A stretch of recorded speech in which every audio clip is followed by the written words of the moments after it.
Assalamualaikum warahmatullahi wabarakatuh. Kami mahasiswi dari Universitas Islam Makassar, Fakultas Keguruan Ilmu Pendidikan dan Sastra, Program Studi Pendidikan Guru Sekolah Dasar. Sebelum memulai pembahasan lebih lanjut, izinkanlah kami memperkenalkan diri terlebih dahulu. Saya sendiri atas nama Reski Santini dengan NIM 24082014032. Selanjutnya, Khairia Nurul Fitra dengan NIM 24082014064. Baiklah, kami dari kelompok 2 akan mempresentasikan materi yang berjudul Pandangan-Pandangan Pendidikan. Pengertian pandangan-pandangan pendidikan. Pandangan atau aliran pendidikan lahir salah satunya karena latar belakang dan pengaruh filsafat pendidikan. Sebagai cara pandangnya, pandangan pendidikan merujuk pada kerangka filosofis, ideologis, dan teoritis yang mendasari bagaimana kita memahami, merancang, dan melaksanakan proses pendidikan. Jenis-jenis pandangan pendidikan. 1. Pandangan empirisme. 2. Pandangan nativisme. 3. Pandangan naturalisme. 4. Pandangan konvergensi. 5. Pandangan esensialisme. 6. Pandangan progresivisme. 7. Pandangan perennialisme. 8. Pandangan rekonstruksionisme sosial. 9. Pandangan behaviorisme. 10. Pandangan konstruktivisme. 11. Pandangan humanisme. 12. Pandangan pendidikan multikultural.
Pada pandangan-pandangan pendidikan, pandangan naturalisme menyatakan bahwa kecil kemungkinan manusia dapat dididik karena faktor pembawaan yang bersifat kodrat dari kelahiran. Tokoh aliran ini adalah Jean-Jacques Rousseau pada tahun 1712 sampai 1778, seorang filosof bangsa Prancis yang mengemukakan pendapatnya dalam bukunya Émile. Émile pada tahun 1762 merupakan novel tentang seorang anak yang diasuh secara terpisah dari anak-anak lainnya. Aliran ini disebut juga aliran negativisme karena berpandangan bahwa pendidikan hanya wajib membiarkan pertumbuhan anak didik saja dengan sendiriannya dan selanjutnya diserahkan pada alam. Pandangan konvergensi. Aliran konvergensi merupakan sebuah usaha untuk mengkompromikan dua macam aliran yang berbeda secara ekstrim, yaitu aliran empirisme dan nativisme. Tokoh aliran ini yaitu William Stern pada tahun 1871 hingga 1938, seorang ahli pendidikan bangsa Jerman berpendapat bahwa pembawaan dan lingkungan sama pentingnya. Selanjutnya, pandangan esensialisme. Esensialisme berpegang pada keyakinan bahwa pendidikan harus berfokus pada nilai-nilai inti, fakta-fakta ilmiah, dan warisan budaya yang sudah terbukti dan diterima secara luas. Tujuannya adalah membentuk manusia yang rasional, disiplin, dan siap menghadapi kehidupan masyarakat melalui penguasaan kurikulum dasar yang ketat.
Pandangan behaviorisme.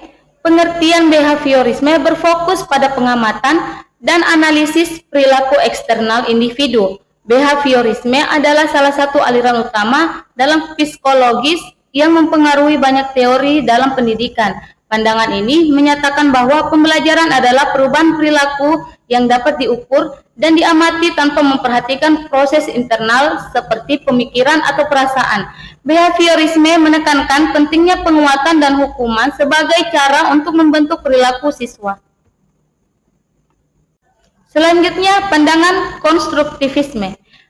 Pengertian konstruktivisme adalah pandangan pendidikan yang memandang pembelajaran sebagai proses aktif di mana peserta didik membangun, mengkonstruksi pengetahuan dan pemahaman baru berdasarkan pengalaman dan pengetahuan yang telah dimiliki sebelumnya. Pandangan humanisme, yang dimana berasal dari kata Latin humanus, yang berarti manusiawi, berperi kemanusiaan atau berkaitan dengan manusia. Secara umum, humanisme adalah pandangan hidup yang menekankan nilai, martabat, kebebasan, dan kemampuan akal manusia. Pandangan pendidikan multikultural adalah pandangan yang mengakui dan menghargai keberagaman budaya, etnis, ras, bahasa, agama, dan pengalaman hidup dalam proses pendidikan dengan tujuan menciptakan lingkungan belajar yang adil dan inklusif. Kesimpulan dari materi kami yaitu pandangan-pandangan pendidikan adalah: 1. Pendidikan adalah proses kompleks dan multidimensional yang tidak hanya fokus pada pengembangan pengetahuan akademik, tetapi juga pada pembentukan karakter, kemampuan sosial, dan keterampilan praktis. 2. Pendidikan seharusnya inklusif, demokratis, dan berorientasi pada kesetaraan, serta mengedepankan nilai-nilai kemanusiaan.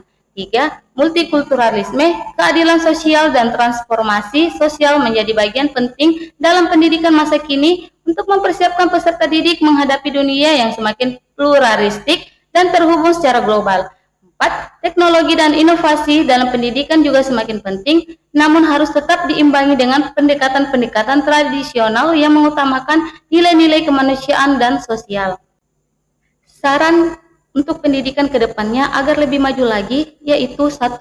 Pendidikan harus menjadi proses yang menyeluruh, yang tidak hanya berfokus pada pengetahuan akademis, tetapi juga pada pembentukan karakter, keterampilan sosial, dan kemampuan untuk berpikir kritis. 2. Pendidikan yang inklusif, menghargai keberagaman dan adaptif terhadap teknologi dan perubahan zaman, sangat penting dalam dunia yang semakin global dan terhubung. 3. Pendidikan yang responsif terhadap kebutuhan individual siswa serta memberi ruang bagi mereka untuk mengembangkan potensi kreatif dan kolaboratif akan menciptakan generasi yang siap menghadapi tantangan dunia yang dinamis. Sekian presentasi dari kelompok kami. Kami ucapkan banyak terima kasih. Wallahul muwafiq ila aqwamit thoriq. Wassalamualaikum warahmatullahi wabarakatuh.